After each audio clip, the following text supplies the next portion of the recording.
Hello friend, this is Satish sir. आज NEET का exam हुआ। I hope all the NEET aspirant did very well in the NEET exam.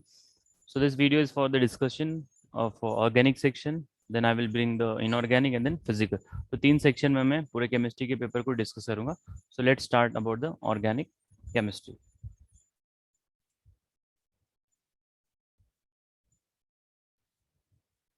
So I have kept the questions here. यहाँ पे मैंने कुछ questions को cut and paste करके रखा है, एक एक करके डिस्कस करेंगे। और एज फार एज मेरा जो इंटरप्रिटेशन था, पेपर बहुत सिंपल आएगा, लगभग सिंपल ही आया है। और मतलब एकदम डिफिकल्ट नहीं है। ऑर्गेनिक सेक्शन की अगर मैं बात करूँ, लगभग आपको 13-14 क्वेश्चन दिख रहे हैं ऑर्गेनिक सेक्शन के अंदर, all were very very simple. ठीक है, तो इसका सोल्यूशन देखते हैं। Let's start. सी, जो पहला क्वेश्चन है, और ये रैंडम है, कहीं से भी मैंने इसको सीक्वेंस में अरेंज नहीं किया है, कट एंड पेस्ट ही करके रखा है। तो क्वेश्चन नंबर पे मत जाइएगा, just read the question. The major product of the following chemical reaction. C, सबसे पहले आप कंडीशन देख लीजिए क्या है। बेंजाइल आपका पर ऑक्साइड है, तो ये बेसिकली पर ऑक्साइड ले लिया आपने तो, और सामने एल्किन दे दिया गया, वो भी अनसिमेट्रिकल है। और आपने अनसिमेट्रिकल रिएजेंट यहाँ पे HBr ले लिया, ये आपका एंटी मार्कोनिक ऑफ रूल है, फ्री रेडिकल रिएक्शन फॉलो करेगा। This will be the free radical reaction. And then आपका जो Br है वो जाएगा CH2 के पास। ठीक है, तो वो ऑप्शन कहाँ पे दिया, क्योंकि ये सीधा स्ट्रेट फॉरवर्ड क्वेश्चन है। So that is given in option number 1। ठीक है, तो इस क्वेश्चन का जो आंसर बनेगा वो पहला बन जाएगा, क्योंकि एंटी मार्कोनिकॉफ रूल है, negative part of the reagent goes to that carbon atom which have more number of hydrogen. वो अलग बात है कि ये रेडिकल फॉलो करके मैकेनिज्म को लेकर जाता है। तो इसका क्वेश्चन हो जाएगा, आंसर हो जाएगा first one. After that question number, जो नेक्स्ट क्वेश्चन है। हाँ, देखिए, जब भी मैं ऑर्गेनिक का पेपर डिस्कस करता हूँ या बच्चों के साथ में डिस्कशन करता हूँ, तो मेरा ऐसा मानना है कि जो रिएजेंट है, ग्रिग्नार्ड रिएजेंट, वो बहुत फेवरेट है। इसके आने के चांसेस काफ़ी ज़्यादा होते हैं, आप भले जेई का एग्जाम लिख रहे हो या नीट लिख रहे हो या स्टेट का सीईटी एग्जाम लिख रहे हो।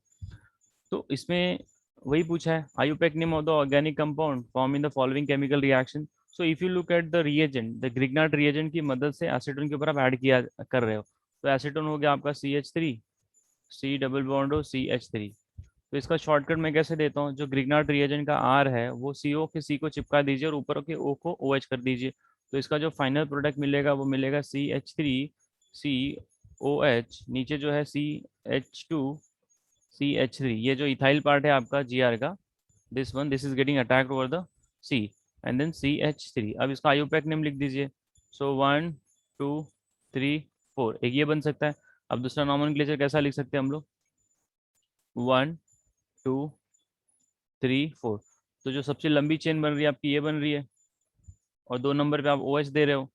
ठीक है, सो ब्यूटेन 2 ऑल हो जाएगा, 2 नंबर पे मिथाइल हो जाएगा। सो 2 मिथाइल ब्यूटेन 2 ऑल। यस, जिस बच्चे का ये मैंने लिया है उसने भी लगभग सही टिक किया है। So this is the correct one. Fourth one is the correct option. Simple question है। अगले पे बढ़ते हैं। सी, अगला क्वेश्चन जो है,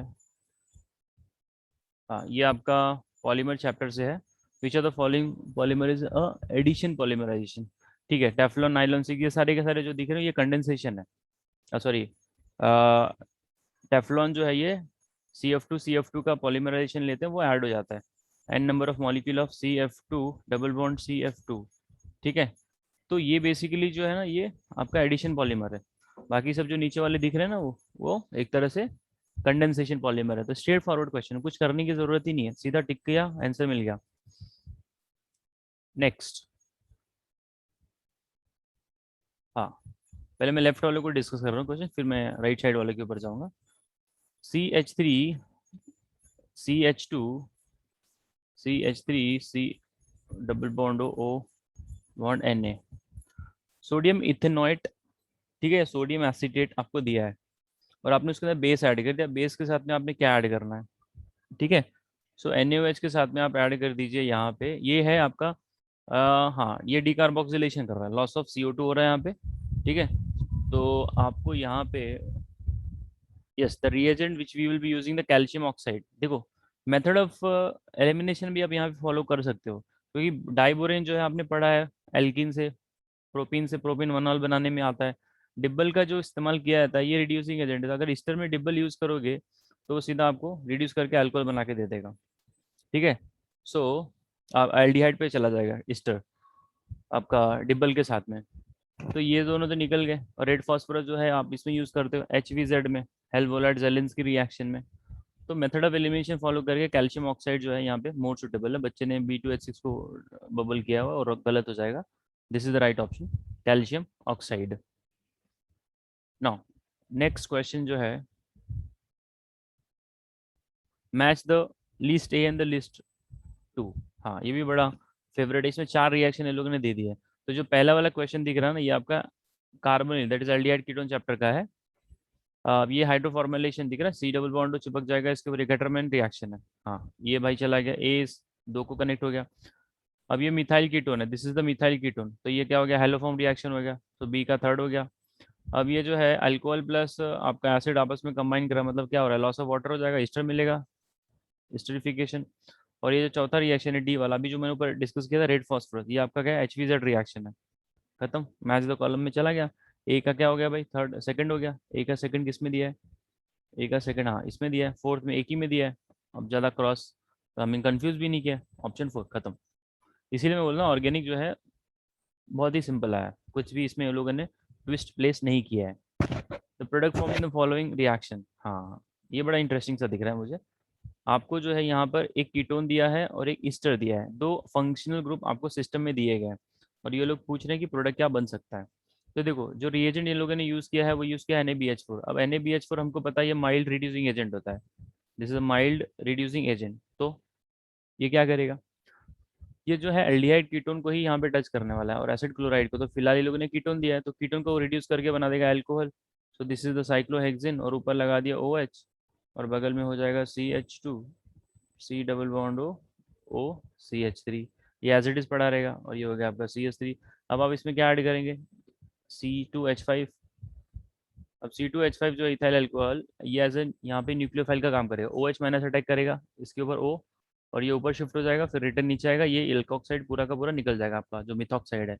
तो आपको ये सिस्टम मिल जाएगा। ये बेसिकली जो है आपका SNTH है, ये tetrahedral nucleophilic substitution reaction follow कर रहा है ये। C double bond O ET, ethyl आ जाएगा।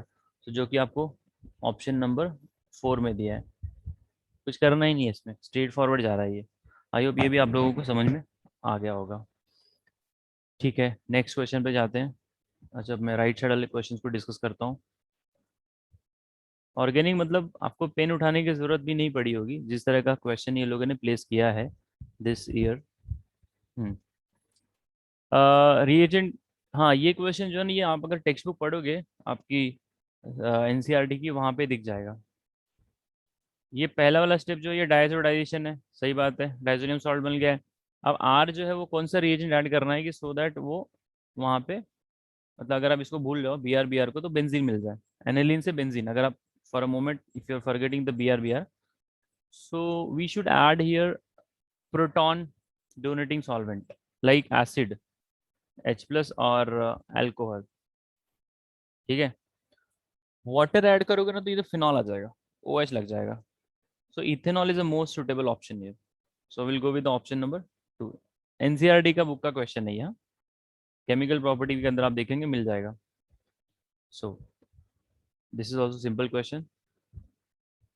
नाउ अब ये क्वेश्चन जो दिख रहा है ऊपर वाला, ये कॉन्फर्मर के बेसिस पे है, dihedral angle of the least stable conformer of ethane. तो जब आप इथेन का मॉलिक्यूल बनाते हैं CH3 so you have something like this. ये फ्रंट वाला C एक नंबर हो गया, और ये 2 नंबर हो गया। अब इसी के पीछे दूसरा वाला लगा दीजिए। तो डायहेड्रल एंगल थीटा क्या आना है, theta is coming as a zero. So when the theta is coming as a zero it means they will have a more chances of what, your क्या बोलते हैं इसको, ये वाला जो है आगे वाला फ्लैगपोल, फ्लैगपोल एक तरह का बोला जाता है, रिपल्शन होता है। तो डाइहेड्रल एंगल जब जीरो रहेगा तो उस केस में ना रिपल्शन सबसे ज़्यादा होगा, और स्टेबिलिटी क्या होगी, लीस्ट होगी। सो मोस्ट सुटेबल जो बनेगा ये बनेगा जीरो, मतलब आगे वाला पीछे वाले को पूरा का पूरा ढक कर रख लेगा, तो ये फुल्ली इक्लिप्स हो जाएगा एक तरह से। तो इस क्वेश्चन का ऑप्शन बनना चाहिए fourth one. Now coming back to the this one. हाँ भाई, ये भी आपका स्टेट बोर्ड की बुक में भी दिया है, that is MHT, I mean Maharashtra की बुक में भी मेंशन्ड है, और आपके NCERT में भी ये क्वेश्चन है। ये इटार्ड रिएक्शन है क्या भाई? ये this is the Etard reaction, this question is nothing but Etard reaction. अब हम लोग इसमें क्या करते हैं, क्रोमाइल क्लोराइड यूज करते हैं। हाँ, तो उसने क्या पूछा है, इंटरमीडिएट पूछा है। ठीक है, तो ए ऑप्शन है, टेक्स्ट बुक में सीधा देखोगे ना, विल फाइंड इट ए। तो भाई ये टॉलिन से बेंजल्डिहाइड बना देता है, तो इसमें भी कुछ करने की जरूरत ही नहीं है, सीधा उठा के, मतलब मेरे को पेन यूज करने का जरूरत ही नहीं पड़ रहा, मैं ऑप्शन देख रहा हूँ, yes this is the option, circle करो, आगे बढ़ो। तो इसका आंसर हो जाएगा A. Now coming back to the next one, yes this is a compound which shows the metamerism. हाँ भाई, मेटामेरिज्म जो है, जैसे कि पॉलीवैलेंट एटम होते हैं, उसके राइट और लेफ्ट साइड में जो अलग अलग एटम्स ग्रुप्स आते हैं। अभी जैसे कि पहला वाला तो बिल्कुल नहीं होगा। अब जो सेकंड वाला है, ये आपका C3H8O है, मतलब ये जो है CH3CH2 नहीं नहीं दिखा सकता, क्योंकि एक साइड में एक कार्बन रखोगे, एक साइड में दो कार्बन रखोगे, तो वही पॉसिबिलिटी बनती है। तो ये भी नहीं होगा, ये भी नहीं होगा। अब ये जो C4H10O है, ये इस प्रकार बन सकता है, CH3O CH2 CH3 and CH3 CH2O bond CH2 CH3. So when you're trying to compare these two, they are the isomers, and the which isomer? Metamers. So right option is the fourth. बच्चे ने भी वही टिक किया, that's correct. ठीक है, तो ये कुछ जो थे आपके ऑर्गेनिक के क्वेश्चन से ऑलमोस्ट मैंने कवर कर लिए हैं यहाँ पे। एक एलिमिनेशन रिएक्शन दिख रहा है मुझे, the major product form in the dehydrohalogenation, हाँ, ऑफ द टू ब्रोमोपेंटेन है। टू ब्रोमोपेंटेन, देखो हंट्स रूल तो मतलब ये बचकाना सा हो गया है, एलिमिनेशन का बात हो गया तो हंट्स रूल कहाँ से आ गया, तो हट गया। और हक्कल रूल तो भाई एरोमेटिसिटी के लिए होता है, तो आपके पास दो ही ऑप्शन बन रहा है, या तो सेट्सअप बन रहा है या तो हॉफमैन बन रहा है, ये दो में से एक पिकअप करेंगे। सो उसने क्या बोला है कि the major product form in the dehydrohalogenation reaction of two bromopentane. So 1 2 3 4 5, दो नंबर पे Br लगा दो। तो मेजर प्रोडक्ट की बात कर रहा है, इज अ पेंटुइन, मतलब दो नंबर पे मिल रहा है डबल बॉन्ड, तो मोर सब्स्टिट्यूटेड है, सिंपल है। Saytzeff is a more substituted and Hofmann is a less. अगर ये पेंट वन ही मिलता, वन, अगर ये पेंट वन ही मिलता तो मैं सेट्सअप रूल फॉलो करता, सॉरी ये मिलता हॉफमैन फॉलो करता। अब जब मुझे पेन ट्विन मिल रहा है तो मैं सेट्सअप फॉलो करूंगा, मोर सब्स्टिट्यूटेड। तो ये वाला राइट ऑप्शन, सिंपल क्वेश्चन भाई, इसमें कुछ करना ही नहीं है। मतलब ओवरऑल जो ऑर्गेनिक का एक्सपीरियंस मुझे हो रहा है, मतलब बच्चे लोगों ने काफी एकदम धूम मचा दिया होगा ऑर्गेनिक के क्वेश्चन पेपर में। अभी मैं जरा फिजिकल और इनऑर्गेनिक भी डिस्कस करूंगा। So this was about the organic section, I hope everyone did very well in their NEET exam. So good luck for your final result, thank you to all of you.